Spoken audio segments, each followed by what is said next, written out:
يا أيها الذين آمنوا أطيعوا الله ورسوله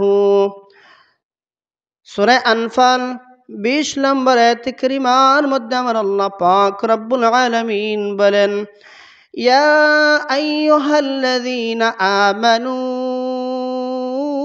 আতিউল্লাহ ওয়া রাসূলাহু আয় ঈমানওয়ালো হে ঈমানদারগণ আল্লাহ পাক রব্বুল আলামিনের আনুগত্য করো আর তাহার রাসূল সাল্লাল্লাহু আলাইহি ওয়াসাল্লামের আনুগত্য করো।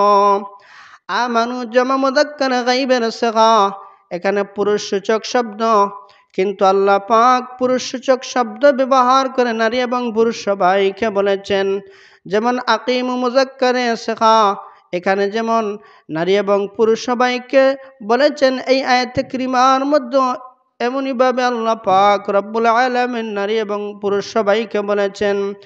হে ঈমানদারগণ, আল্লাহ পাক রব্বুল আলামিনের আনুগত্য করো আর তাহার রাসূল সাল্লাল্লাহু আলাইহি ওয়াসাল্লামের আনুগত্য করো। আল্লাহ পাক রব্বুল আলামিনের হুকুম আহকামগুলা, আদেশ নিষেধগুলা মেনে চলো আর তাহার রাসূল সাল্লাল্লাহু আলাইহি ওয়াসাল্লামের আদেশ নিষেধ হুকুম আহকামগুলা মেনে চলো। পয়গম্বরের আদর্শ অনুসরণ করে তুমি তাই চলো। ওয়ালা তাওয়াল্লাউ আনহু ওয়া আনতুম তাসমাউন।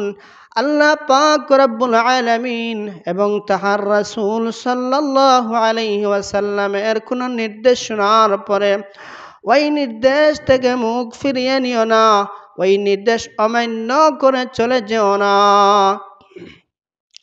ওয়ালা তাকুনু কাল্লাযীনা ক্বালু, আল্লাহ পাক রব্বুল আলামিন আমাদেরকে আদেশ করেছেন, বলেছেন খবরদার তাদের মতো হয়ে যাও না যারা বলে সামি'না, আমরা শুনলাম, ওয়া হুম লা ইয়াসমাউন, অথচ তারা শুনে নাই না শোনার মতো। শোনাটা ততক্ষণ পর্যন্ত শোনা হবে না যতক্ষণ পর্যন্ত শোনার পরে ওইগুলো মেনে নেওয়া না যায়।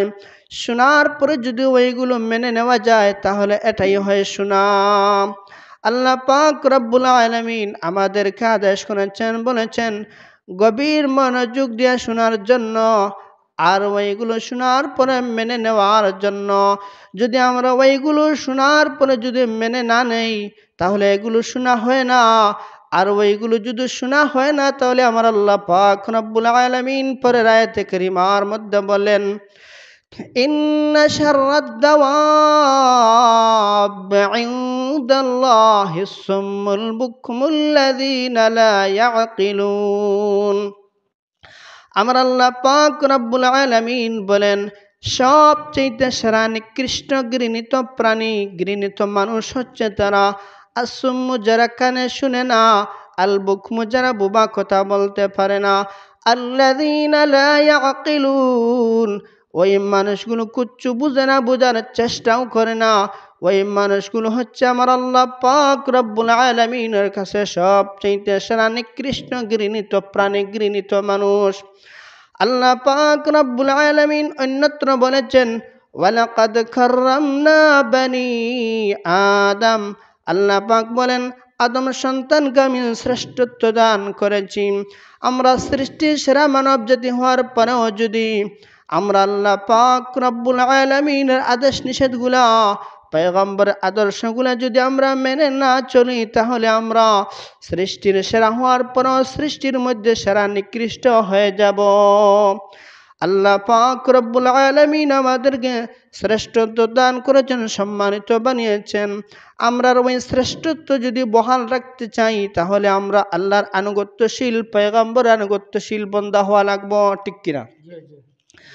আল্লাহ রাব্বুল আলামিন আমাদেরকে আখির জামানার পয়গম্বর উম্মত বানিয়েছেন, এটা আমাদের জন্য বড় খুশনসিব, সৌভাগ্যের ব্যাপার, বড় সৌভাগ্য। ওয়ালাউ আলিমাল্লাহু ফীহিম খায়রান লাআসমাআহুম, আল্লাহ পাক বলেন যদি তাদের মধ্যে কল্যাণকর কিছু মনে করতেন সেটাও আমার আল্লাহ পাক রব্বুল আলামিন শুনিয়ে দিতেন। আল্লাহ পাক রব্বুল আলামিন যদি তাদের মধ্যে কল্যাণকর কিছু মনে করতেন সেটাও আল্লাহ পাক তাদেরকে শুনিয়ে দিতেন। ওয়ালাউ আসমাআহুম লাতাওয়াল্লাউ ওয়া হুম মু'রিদুন, কিন্তু তাদের কপালে, তাদের তাকদিরে হেদায়েত না থাকার কারণে তাদেরকে কল্যাণকর বিষয়বস্তুগুলা শুনিয়ে দিলেও তারা ওইগুলো ঘৃণা করে মুখ ফিরিয়ে নিত, তাহা অমান্য করে চলে যেত, কারণ তাদের তাকদিরে কপালে হেদায়েত না থাকার কারণে। ওই বোকান ফাটে রাখিলে